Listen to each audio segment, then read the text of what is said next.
नमस्कार, मैं हूं नीलू। तो आज अंतर्राष्ट्रीय योग दिवस है और पूरी दुनिया में लोग योग दिवस को मना रहे हैं। हालांकि इस बार प्रधानमंत्री मोदी ने अपील की कि लोग घर पर रहकर ही योग करें और योग दिवस को मनाएं। देहरादून में सीएम त्रिवेंद्र सिंह रावत ने भी अपने घर पर ही योग दिवस को मनाया।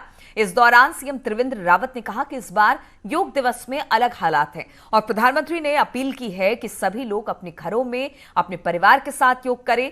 सीएम ने कहा कि निरोग रहने के लिए खुद भी योग करें और दूसरों को भी प्रोत्साहित करें। साथ ही उन्होंने कहा कि कोविड से लड़ने के लिए इम्यून सिस्टम अच्छा होना जरूरी है और इम्यून सिस्टम बेहतर करने के लिए योग बेहद जरूरी है।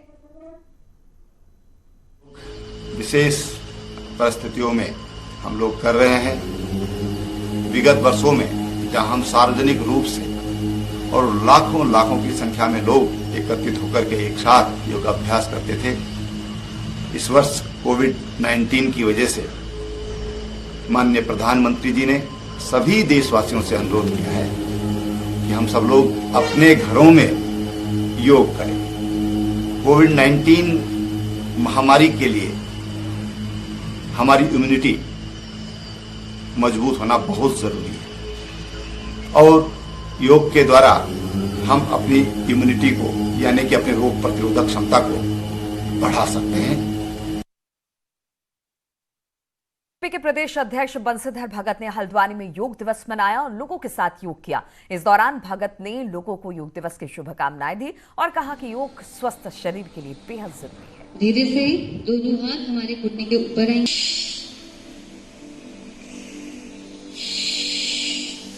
इस क्रिया को और अंतर्राष्ट्रीय योग दिवस पर एमकेपी कॉलेज देहरादून में राज्य मंत्री रेखा आर्या ने आंगनवाड़ी कार्यकर्ताओं के साथ योग किया, लेकिन इस दौरान सोशल डिस्टेंसिंग का पालन किया गया। आज योग दिवस मनाया जा रहा है और मंत्री रेखा आर्या ने प्रदेशवासियों को अंतर्राष्ट्रीय योग दिवस की शुभकामनाएं देते हुए जिंदगी में योग को शामिल करने की अपील की।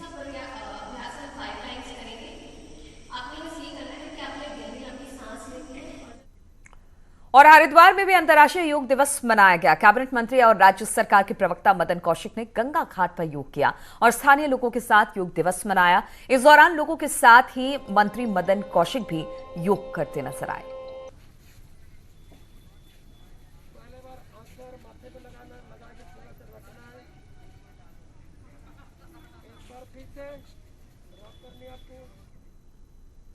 तो अंतर्राष्ट्रीय योग दिवस पूरी दुनिया में, पूरे देश भर में मनाया जा रहा है। सभी अपने अपने तरीके से इस बार, चूंकि कोरोना का संक्रमण काल है, इसलिए लोग अपने घरों में ही योग करते दिखाई दे रहे हैं। हमारे साथ दो मेरे सहयोगी जुड़ गए हैं, सुनील नवप्रभात देहरादून से और आशीष डोभाल ऋषिकेश से हैं। सुनील, देहरादून की तस्वीरें हमने देखी कि किस तरह से रेखा आर्या वहां पर योग कर रही हैं, लेकिन ज्यादातर लोग अपने घरों में रह रहे हैं क्योंकि प्रधानमंत्री ने भी यह संदेश दिया है और खुद राज्य के मुख्यमंत्री ने भी यह संदेश दिया है, क्योंकि कोरोना का काल चल रहा है, इसलिए योग को करें लेकिन अपने घर पर रहकर।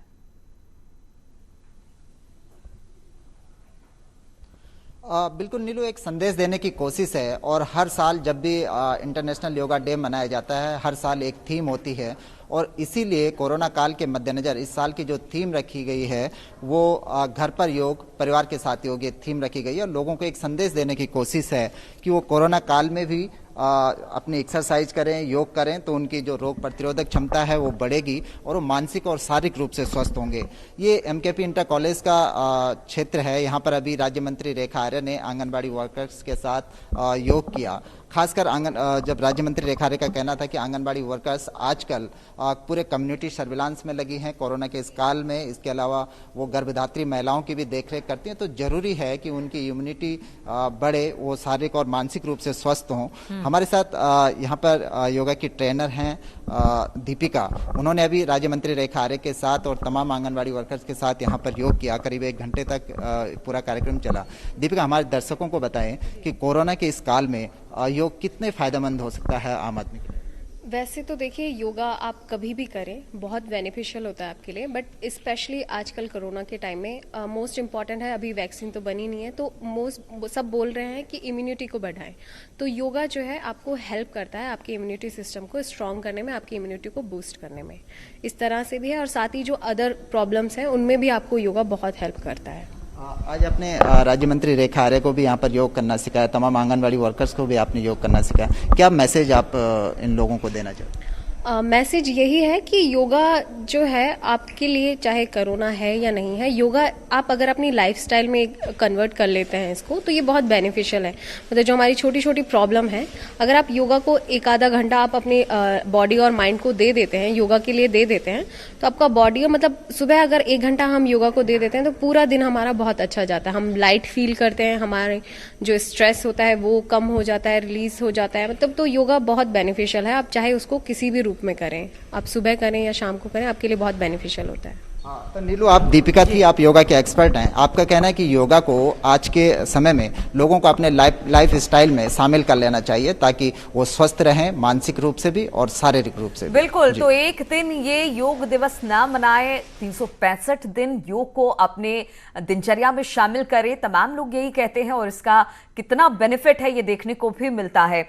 आशीष डोभाल इस वक्त ऋषिकेश से हमारे साथ जुड़ गए हैं। आशीष, अगर ऋषिकेश की बात की जाए तो लोग वहां पर गंगा घाट पर खास तौर पर योग करने के लिए पहुंचते हैं। क्या आज भी इसी तरह से लोग पहुंच रहे हैं? लेकिन चूंकि ये कहा गया है कि कोरोना का संक्रमण है, इसलिए अपने अपने घरों में अपने अपने परिवारों के साथ योग करें। वहां की तस्वीर क्या दिखाई दे रही है?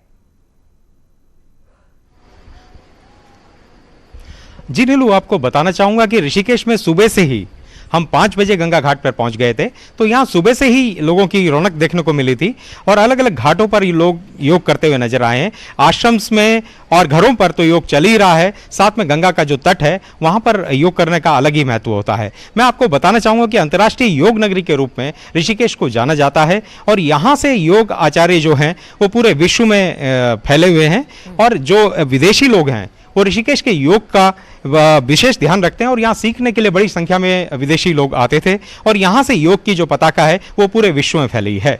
इस समय हमारे साथ चाइना के एक बहुत बड़े गुरु हैं जो चीन में योग सिखाते हैं, सेमजे नोटियाल, वो हमारे साथ मौजूद हैं। उनसे जानने की कोशिश करते हैं कि अंतर्राष्ट्रीय योग नगरी में कितने लोग जो हैं इस समय योगा कर रहे हैं। कैसा चल रहा है गुरुजी योगा का? आप सभी को पहले तो योग दिवस की शुभकामनाएं। योग बहुत अच्छा चल रहा है प्रभु। जो आज आपको पता है कोविड-19 इतना फैला हुआ है, लेकिन लोगों के अंदर जो हो सकता है कि एक कम्युनिटी ना बैठी है, कम्युनिटी ना जुड़ रही है, लेकिन आज जो लोग 50 लोग योग करते रहे, आज 90 लोग योग करने लगे हैं, क्योंकि उनको मालूम है सिर्फ एक योग ही है जो हमको एक इम्यून सिस्टम बढ़ाने का सबसे अच्छा जो सोर्स है वो योग ही है। आज लोग दान भी कर रहे हैं, दूसरों की सेवा भी कर रहे हैं, समझ भी रहे हैं, तो आज सब लगे हुए हैं, घर घर में लगे हुए हैं। कितना यूथ यहाँ से विश्व के कोने कोने में जाके योग की पताकों को? बहुत है सर, अनगिनत। और ये अचंभित करेगा आपको कि ऐसा कोई देश नहीं है जहाँ ऋषिकेश की नगरी से या भारतवर्ष से जाके लोग ना फैला रहे हो। तो नीलू, आप देख सकते हैं कि पूरा ऋषिकेश का जो एक यूथ वर्ग है वो योग के प्रति पूरा उनका रुझान है और इसे कैरियर के रूप में अपनाकर पूरे विश्व में फैले हुए हैं। इसलिए अंतर्राष्ट्रीय योग नगरी ऋषिकेश का आज के दिन विशेष पूरी दुनिया भर ने माना है और शायद यही वजह है कि तमाम लोग योग को अब धीरे धीरे अपना रहे हैं, अपनी दिनचर्या में शामिल कर रहे हैं। इस वक्त हमारे साथ योग गुरु जिग्ना भी जुड़ी हुई है। जिग्ना, अगर थोड़ा हम योग के बारे में बात कर ले, क्या कई बार ऐसा होता है, क्योंकि हमारी दिनचर्या ऐसी होती है, बड़ी व्यस्त दिनचर्या है, सुबह उठते हैं हम सीधे ऑफिस के लिए निकल पड़ते हैं, तो क्या एक तो ये है कि ठीक है सूर्योदय के वक्त योग करना सबसे फायदेमंद है, लेकिन इसके अलावा जो लोग योग नहीं कर पाते सुबह सुबह, क्या वो बाद में भी योग कर सकते हैं? इसके लिए कुछ नियम है जो आप हमारे दर्शकों को बताना चाहें? जी बिल्कुल कर सकते हैं कभी भी, पर ध्यान सिर्फ यही रखना है कि आधे से पौने घंटे खाने के पहले करिए और खाने के बाद 2 से 2.5 घंटे बाद करिए। अगर शाम की आपकी प्रैक्टिस है तो शाम का हमारा नेचर होता है कि मूड को एक्टिव करना, क्योंकि यत्र ब्रह्मांडे तत्र पिंडे, तब सारी हमारी जो सिस्टम्स होती है वो एक तरफ से शांति की ओर जाती है, मूड की ओर जाती है। तो मूड एक्टिवेटेड आप करें, ज्यादा सूर्य नमस्कार करें पर ज्यादा अधिक मात्रा में ना करें, बस इतना ही ख्याल रखना है। सोते समय आपको बिल्कुल ही समय नहीं है तो सोते समय आप वशिष्ठ प्राणायाम कर सकते हैं, क्योंकि वह लेटे लेटे करना होता है। उसके साथ आप भ्रामरी प्राणायाम कर सकते हैं कि वो भी लेटे लेटे कर सकते हैं। तो ऐसा कोई नियम नहीं है, बस किसी भी फॉर्मूला में आप योग अभ्यास करते रहिए, आप प्राणायाम कुछ ना हो आप ओंकार कर लीजिए।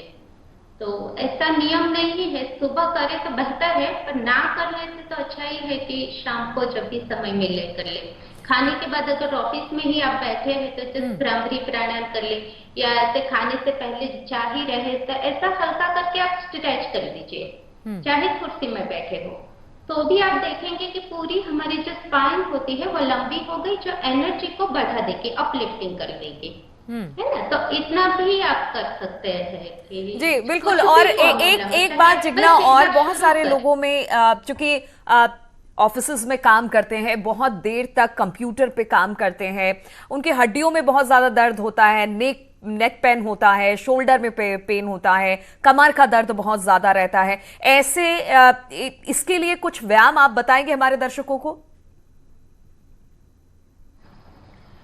बिल्कुल बिल्कुल, जैसे ही आप ऑफिस में है तो ऑफिस में आप खड़े रहेंगे, हाँ, तो जैसे चेयर है हमारी, मान लीजिए कि ये यहाँ है, तो दोनों ही पाँव के बीच में आप ऐसे हिप डिस्टेंस कर लीजिए। शायद हमारा जो फोन है, हाँ, तो आप सुन पा रहे हैं ना जी? हाँ, तो दोनों ही पाँव के बीच में हिप डिस्टेंस कर लीजिए, सिंपल से फिंगर लॉक कर लीजिए, हाथों को करके सर के ऊपर रख के सांस लेते हुए हील को ऊपर कर दीजिए और दोनों ही हाथों को ऊपर करके इसे स्ट्रेच कर लीजिए। बस आप देखेंगे कि कंप्लीट टोज से लेकर फीट तक हमारा कंप्लीट स्ट्रेचिंग हो गया, जो ब्लड सर्कुलेशन को बढ़ा देगा। ऐसे ही आप बैठे हैं या चेयर में भी है या ऐसे भी है तो भी आप ऐसे हल्का सा जैसे ट्विस्ट कर लिया, फिर धीरे से वापस आ गए, एक्सहेल कर दिया, यहाँ ऐसे कर दिया ना, और खड़े ही ना हो सके अगर आप बात तो भी आप बैठे बैठे भी कर लीजिए। चेयर में बैठे हैं आप, हल्का सा जो चेयर का डेस्क बोर्ड होता है वहां पर आप ऐसे कर लीजिए, तो आपकी नर्वस सिस्टम जो होगी, माइंड तक भी आपका ब्लड सर्कुलेशन होगा जो स्ट्रेस को रिलीव करेगा। तो माइंड का ऑक्सीजनेट ब्लड पहुंचेगा, स्ट्रेस को रिलीव करेगा। दूसरा यहाँ पर भी है, बैठे बैठे हल्का सा पैसे ट्विस्ट कर दीजिए बैठे बैठे, तो देखेंगे कि दोनों ही ओर से आपका हो गया एनर्जी का अपलिफ्टिंग, तो ऐसे छोटा हल्का सा भी कर लीजिए, स्ट्रेच कर लीजिए फिर से, तो आप लगेगी कि फिर से हम तरोताजा हो गए। बिल्कुल जिग्ना, तो आपने बहुत अच्छे अच्छे योग बताए हैं, चाहे वो कहीं भी रहे, ऑफिस में रहे, घर पर रहे, थोड़ा सा वक्त अपने जीवन के लिए, योग के लिए निकालें और आप स्वस्थ रहें। बहुत बहुत शुक्रिया जिग्ना हमारे साथ जुड़ने के लिए, और मेरे दोनों सहयोगी भी। और ब्रेक के बाद अब बात करते हैं, आज साल का सबसे बड़ा सूर्य ग्रहण लगने वाला है। रविवार के दिन ग्रहण का योग बनने के कारण इसे चूड़ामणि कंकड़ सूर्य ग्रहण कहा जा रहा है। हरिद्वार के नारायणी शिला मंदिर के मुख्य पंडित मनोज त्रिपाठी के मुताबिक ये ग्रहण विशेष फलदायी और कष्टकारक बताया जा रहा है। हरिद्वार में 10:23 पर, जबकि पूरे देश में 9:17 पर ग्रहण की शुरुआत हो जाएगी और 1:50 पर यह समाप्त होगा। ये ग्रहण मेष, मिथुन, मीन राशि वालों के लिए शुभ और बाकी राशि वाले लोगों के लिए अशुभ बताया जा रहा है। सूर्य ग्रहण का नाम चूड़ामणि होने के कारण से केवल 3 राशियों के ऊपर, मेष राशि के ऊपर, मिथुन राशि के ऊपर और मीन राशि वालों के लिए तो शुभ है, बाकी सब 9 की 9 राशियां कष्ट पाएंगी किसी ना किसी रूप में। कहीं शत्रु और कहीं रोग, कहीं ना कहीं परेशानी होगी ही होगी। इस ग्रहण काल में विशेष तौर पे जो वर्जित है वो गर्भवती स्त्री, महिलाएं और बालकों को छोड़ के हर व्यक्ति के लिए भोजन, अन्यथा किसी भी प्रकार का पेय पदार्थ न लिया जाए। और आज का दिन खगोल विज्ञान के लिए भी बेहद अहम है। आज पड़ने वाले सूर्य ग्रहण के नजारे देखने के लिए नैनीताल के आर्यभट्ट प्रेक्षण शोध संस्थान एरीज ने भी तैयारियां पूरी कर ली है। एरीज नैनीताल ने इसके लिए 4 दूरबीन लगाई है, जिससे इस पूरी घटना पर नजर रखी जाएगी। एरीज विज्ञान केंद्र के वैज्ञानिक एसबी पांडे ने बताया कि उत्तराखंड के लिए ये बड़ा ही अहम है। नैनीताल के साथ देहरादून, पौड़ी, टिहरी से इसको देखा जा सकेगा। भारत के उत्तरी भागों से इस नजारे को देखा जा सकता है। साथ ही इस बार फेसबुक, यूट्यूब समेत अन्य सोशल साइट्स पर भी इसको लाइव कर लोगों को जानकारी इसमें साझा की जाएगी। उत्तराखंड इस मायने में महत्वपूर्ण है क्योंकि जो मैक्सिमा का पाथ है अगर आप देखें कि ये अफ्रीका की तरफ से शुरू होकर के और मिडिल ईस्ट होते हुए और भारत होते हुए जा रहा है, तो भारत में भी ये उत्तराखंड से पर्टिकुलरली पास कर रहा है। एरीज में बड़े पैमाने पे तैयारियां हैं। हम 4 टेलीस्कोप्स के माध्यम से इसको हम जूम और यूट्यूब ऑनलाइन आम जनता के लिए करने जा रहे हैं।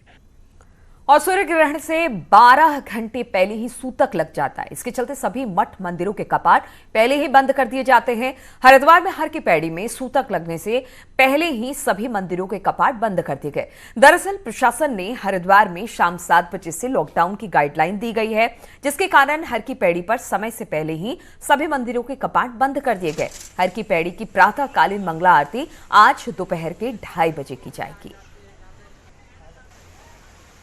कल प्रातःकाल हर की पैड़ी पर मंगला आरती अपने समय पर न होकर दोपहर ग्रहण के पश्चात दोपहर 2:30 बजे की जाएगी। और अब बात कुछ और खबरों की कर लेते हैं। तो कोरोना का असर कांवड़ यात्रा पर पड़ा है और 3 राज्यों के मुख्यमंत्रियों की बातचीत के बाद इस साल कांवड़ यात्रा को स्थगित कर दिया गया है। कल शाम उत्तराखंड के सीएम त्रिवेंद्र रावत, उत्तर प्रदेश के सीएम योगी आदित्यनाथ और हरियाणा के सीएम मनोहर लाल खट्टर के बीच वीडियो कॉन्फ्रेंसिंग के जरिए बातचीत हुई और यह तय हुआ कि कोरोना के खतरे को देखते हुए इस साल सावन में कांवड़ यात्रा नहीं होगी। खास बात यह रही कि कांवड़ संघों और संतों की तरफ से भी यही बात कही गई। सीएम त्रिवेंद्र रावत ने कहा कि इस मामले में केंद्रीय गृह मंत्री अमित शाह से भी उनकी बात हुई है और उन्होंने भी कोरोना संक्रमण की गंभीरता को देखते हुए ये फैसला लेने की बात कही थी। जल्द कांवड़ यात्रा को लेकर सीएम त्रिवेंद्र रावत राजस्थान, दिल्ली और पंजाब के सीएम से भी बात करेंगे।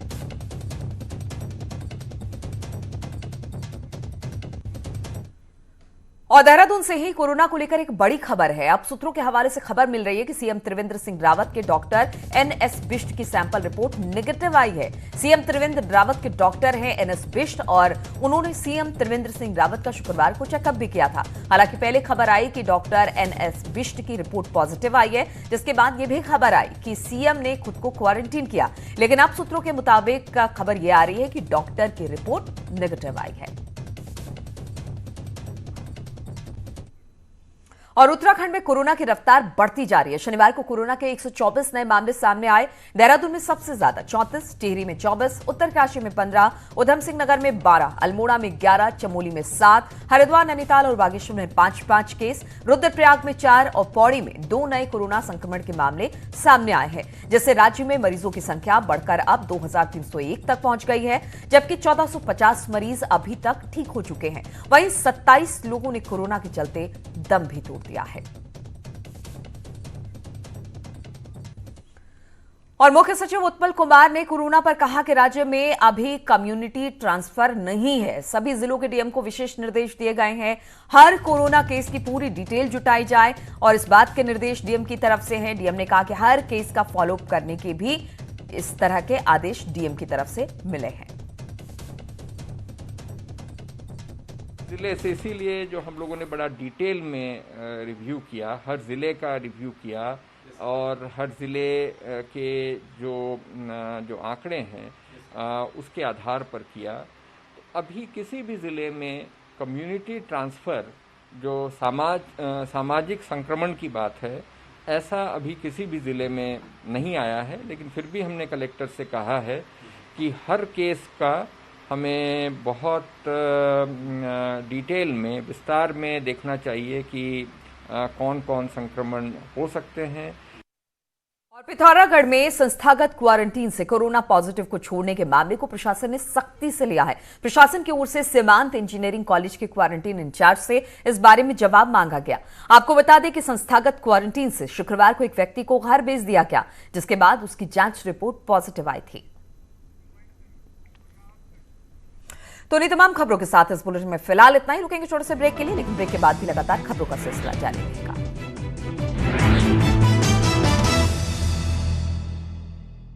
मैं आप जाकर खड़े हो रहे हैं, मैं लड़ता रहूं।